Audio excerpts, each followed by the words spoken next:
Bismillahirrahmanirrahim. Assalamualaikum warahmatullahi wabarakatuh.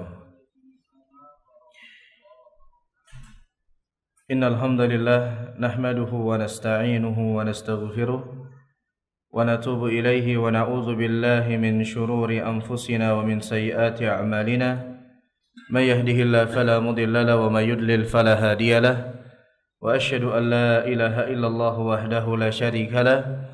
وأشهد أن محمدا عبده ورسوله لا نبي ولا رسول بعده اللهم إنا نسألك علما نافعا ورزقا طيبا وأملا متقبلا ربنا زدنا علما وارزقنا فهما آمين يا رب العالمين. Alhamdulillah, ikhwati fillah rahimani wa rahimakumullah, para hadirin dan hadirat yang dimuliakan Allah Subhanahu wa taala. Kita bersyukur kepada Allah Subhanahu wa taala atas segala limpahan nikmat yang Allah berikan kepada kita, yang mana nikmat Allah Subhanahu wa taala begitu banyak, dengan senantiasa menjadi hamba yang semakin taat kepada Allah dan juga Rasulnya sallallahu alaihi wasallam, dan juga berusaha sekuat tenaga menjauhi segala larangan-larangan Allah dan juga Rasulnya sallallahu alaihi wasallam. Dan barang siapa yang bersyukur kepada Allah, Allah akan tambahkan nikmatnya, dan barang siapa yang kufur, maka sungguh azab Allah Subhanahu wa taala begitu pedih.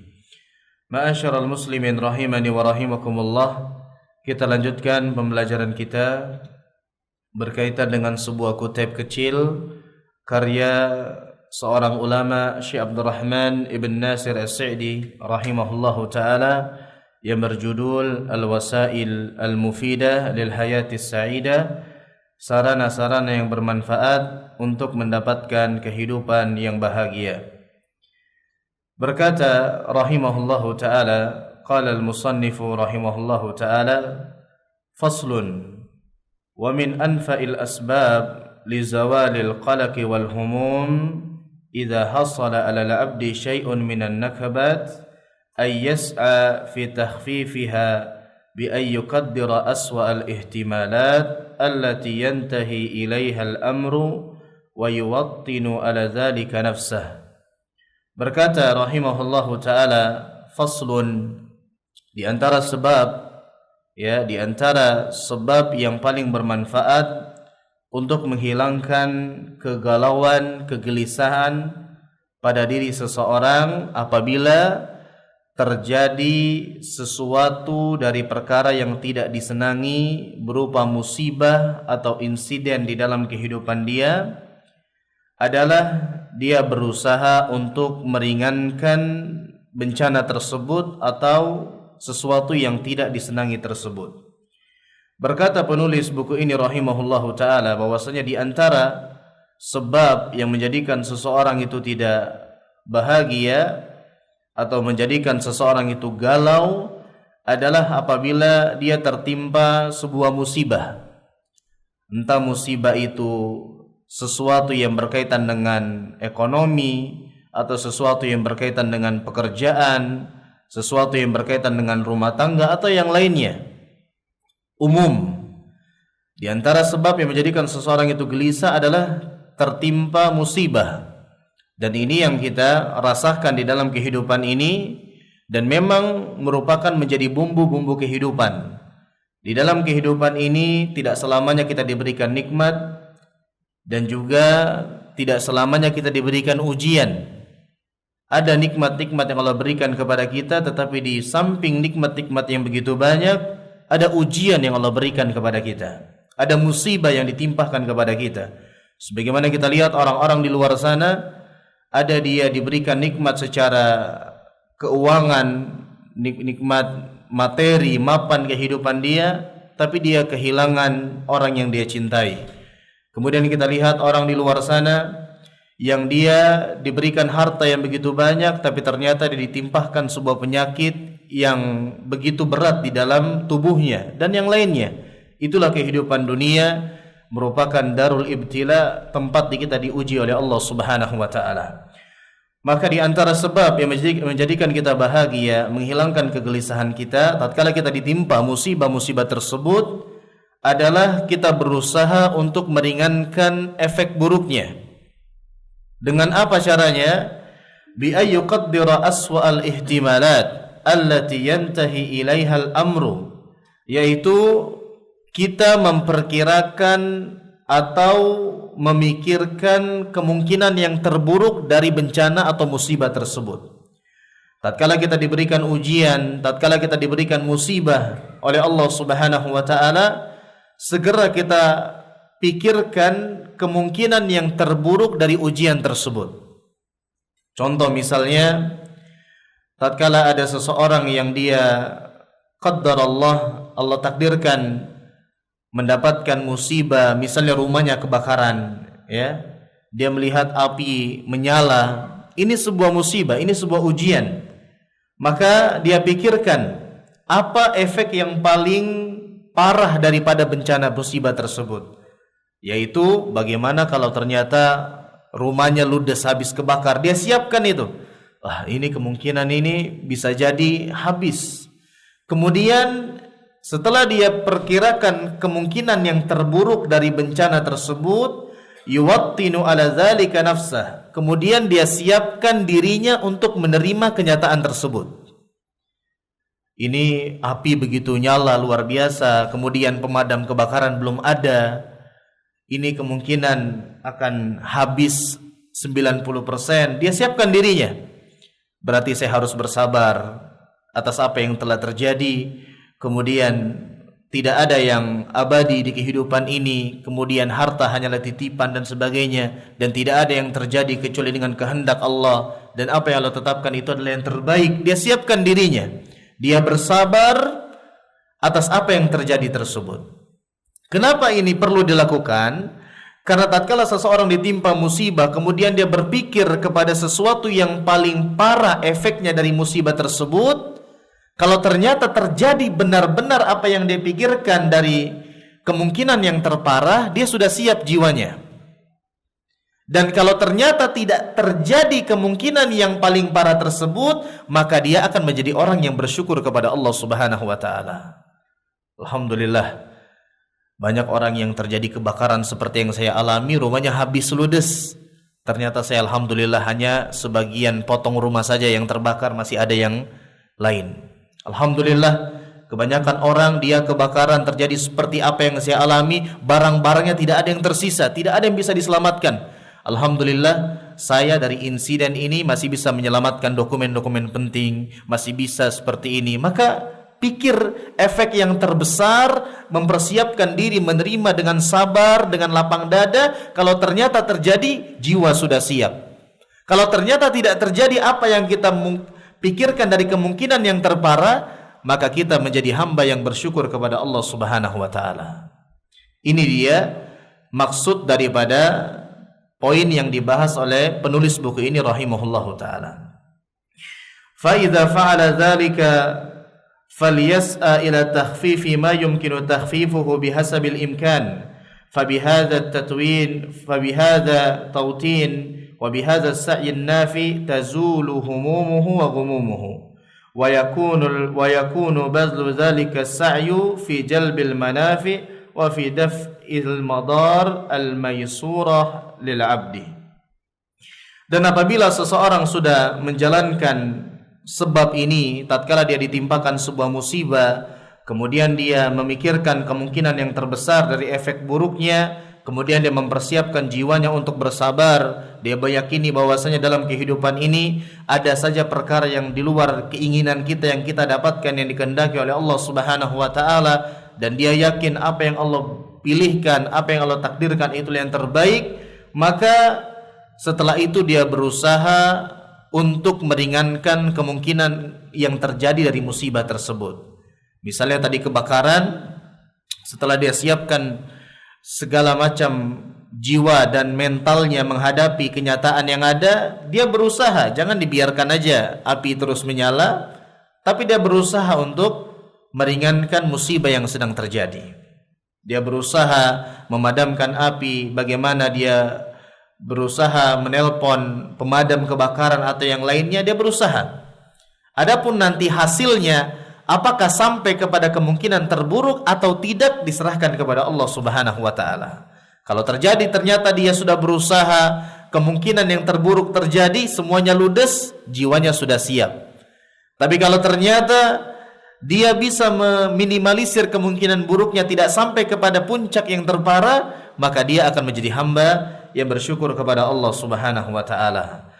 Dengan mempersiapkan jiwa, kata penulis buku ini, dan berusaha melakukan sebab-sebab yang menghilangkan keburukan atau musibah tersebut, maka hilanglah kegalauan, hilanglah kegelisahan pada diri seseorang, dan dia akan mendapatkan sesuatu yang bermanfaat dan mampu menolak sesuatu yang buruk yang bisa saja menimpa dia. Maka ma'asyarul muslimin rahimani wa rahimakumullah, inilah poin yang bisa kita sampaikan pada kesempatan kali ini, yaitu tatkala kita ingin hidup bahagia, yakinilah dunia ini tempat ujian. Jangan kita harap kehidupan ini sesuai terus dengan keinginan kita. Ada di sana sesuatu yang tidak bisa kita atur, di luar kendali kita, yang mau tidak mau harus kita hadapi. Di antaranya adalah musibah-musibah, ujian-ujian, ya, berkaitan dengan fisik kita, berkaitan dengan keluarga kita, pekerjaan kita dan sebagainya. Maka di antara sebab yang menjadikan kita bahagia dan ringan beban kita, tatkala ditimpa sebuah musibah, pikirkanlah kemungkinan yang terbesar dari musibah tersebut dan siapkan diri kita untuk bersabar dalam menghadapi ujian tersebut.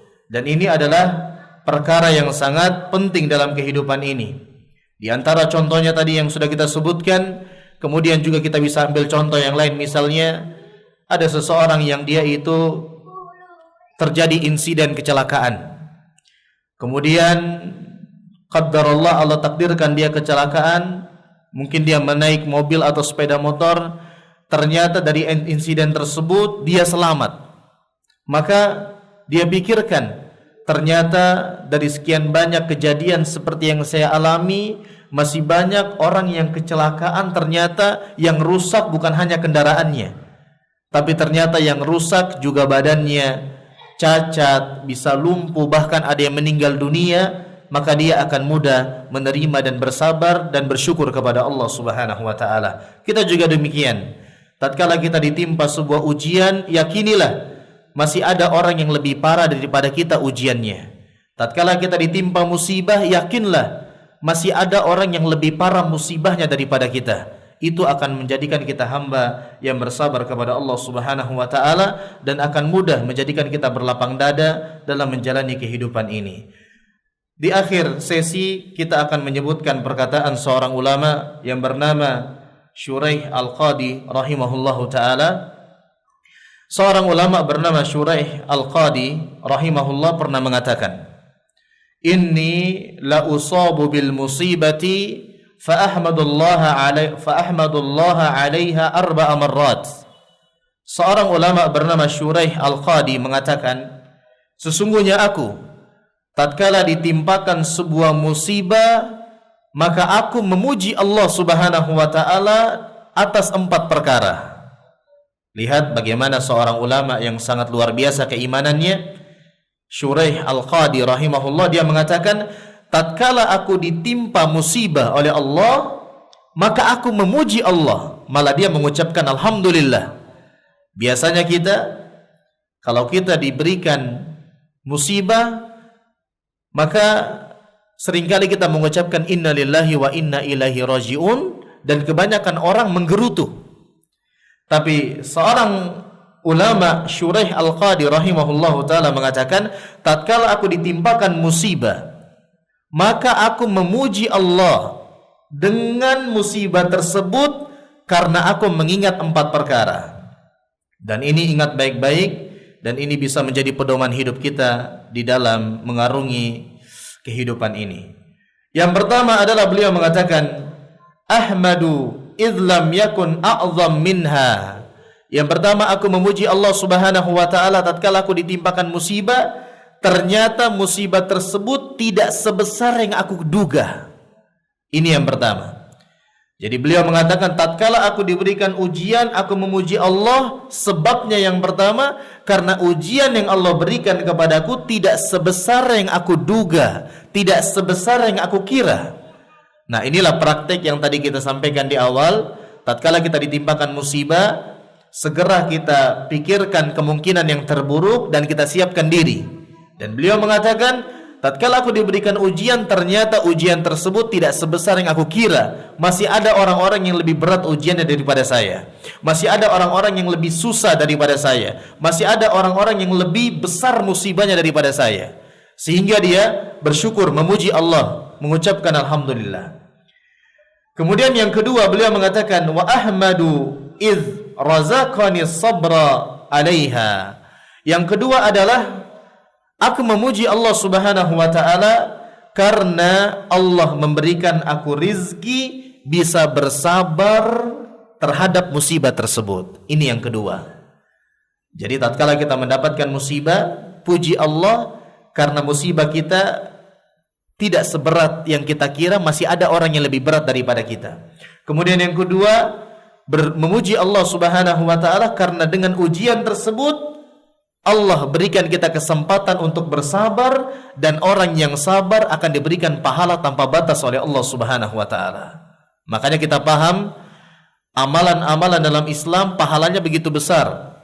Banyak amal ibadah yang Nabi sebutkan, amalan ini pahalanya sekian, amalan ini pahalanya seperti ini. Kemudian misalnya lagi 2 rakaat sebelum sholat subuh pahalanya lebih baik daripada dunia dan seisinya. Diberikan gambaran nominalnya. Tapi khusus ibadah sabar, Allah Subhanahu wa ta'ala mengatakan, innama yuwaffas sabiruna ajrahum bighairi hisab. Sesungguhnya orang-orang yang bersabar akan diberikan balasan oleh Allah dengan pahala tanpa batas. Maka tatkala kita diberikan ujian, dengan ujian tersebut sebenarnya kita bisa meraih pahala yang begitu banyak. Dengan apa? Kita bersabar. Dan apa sabar itu jemaah sekalian? Sabar itu adalah habsun nafs, menahan jiwa. Menahan jiwa tidak berkata kata yang jelek, menahan hati tidak berburuk sangka kepada Allah, menahan tingkah laku tidak melakukan hal yang konyol. Itu namanya bersabar. Maka Allah akan berikan kita pahala tanpa batas. Dan ingat, disebutkan dalam sebuah hadis, setiap ujian, musibah yang diberikan kepada seorang yang beriman itu adalah penggugur dosa. Maka di sini dengan musibah tersebut kita mendapatkan pahala yang luar biasa dan kita memiliki kesempatan untuk bersabar. Kemudian yang ketiga, beliau mengatakan, aku memuji Allah tatkala Allah memberikan aku musibah disebabkan wa ahmadu idh waffaqani lil istirja lima arju minas sawab. Yang ketiga adalah tatkala aku diberikan ujian, kenapa aku memuji Allah? Karena dengan ujian tersebut aku memiliki kesempatan mengucapkan kalimat istirja. Apa kalimat istirja itu? Ucapan inna lillahi wa inna ilaihi raji'un. Tatkala diberikan ujian, ucapkan itu maka kita mendapatkan pahala. Kemudian yang terakhir, yang keempat, apa kata beliau? Kenapa saya tatkala diberikan musibah saya puji Allah? Beliau mengatakan, wa ahmadu izlam yaj'alha fi dini. Dan aku bersyukur kepada Allah karena ternyata musibah yang Allah berikan kepadaku tidak menimpa agamaku. Maka dia bersyukur kepada Allah. Maka di sini kita perlu ketahui jemaah sekalian, musibah itu ada 2 macam. Ada musibah yang sifatnya duniawi, ada musibah yang sifatnya menimpa agama. Contoh musibah yang sifatnya duniawi, misalnya seorang yang sakit, kemudian kehilangan orang yang dicintai, kemudian kehilangan harta benda, kemudian rumah yang kebakaran, motor yang rusak. Ini semua ujian duniawi. Tapi ada ujian-ujian agama, contohnya adalah seorang yang tidak sholat, seorang yang tidak bisa maksimal membaca Al-Quran, seorang yang tidak dekat dengan ilmu agama. Ini musibah-musibah agama ini. Betapa banyak orang di zaman sekarang pintar dengan urusan duniawi, diberikan Dunia terbuka lebar di hadapan dia, tapi ternyata Iqra saja tidak bisa baca. Al-Quran tidak bisa dia baca. Banyak orang-orang yang pintar dengan ilmu-ilmu marketing, ilmu duniawi dan sebagainya, ternyata sholatnya tidak sesuai dengan apa yang diharapkan oleh Rasulullah SAW. Itu musibah yang lebih besar. Maka begitulah perkataan Shuraih Al-Qadi rahimahullahu ta'ala, yang ini perlu kita ingat tatkala kita ditimpakan musibah. Dan yakinlah dunia ini pasti ada musibahnya. Nikmat tidak selamanya nikmat, tapi yakinlah kalau kita kalkulasikan nikmat dengan musibah, maka nikmat begitu banyak. Akan tetapi musibah Allah datangkan sesekali untuk menguji kita seberapa jauh keimanan kita kepada Allah Subhanahu wa taala. Dan yakinlah tatkala kita diberikan ujian, yang pertama sebagaimana perkataan Shuraih Al-Qadi, ujian yang Allah berikan tidak sebesar yang kita kira. Tatkala kita diberikan ujian, yakinlah ada orang yang lebih berat ujiannya daripada kita, sehingga kita mudah bersyukur kepada Allah. Kemudian yang kedua, tatkala kita diberikan ujian, kita memiliki kesempatan mendapatkan pahala tanpa batas dengan bersabar. Kemudian yang ketiga, tatkala kita diberikan ujian, kita juga bisa mendapatkan pahala dengan kalimat istirja. Ucapkan inna lillahi wa inna ilaihi raji'un. Jangan kita tatkala diberikan musibah ucapannya kebun binatang dan sebagainya. Justru mendapatkan dosa, bukan mendapatkan pahala. Kemudian yang keempat, bersyukurlah. Allah Subhanahu wa taala hanya memberikan ujian dalam urusan dunia kita dan tidak memberikan ujian dalam urusan agama kita. Maka inilah para hadirin sekalian yang dimuliakan Allah Subhanahu wa taala, apa yang bisa kita sampaikan pada kesempatan kali ini. Poin dalam pembahasan pada kali ini, tatkala kita mendapatkan musibah, pikirkan kemungkinan yang terbesar dari kemungkinan terburuk dan siapkan diri untuk bisa menerima, bersabar dan berlapang dada.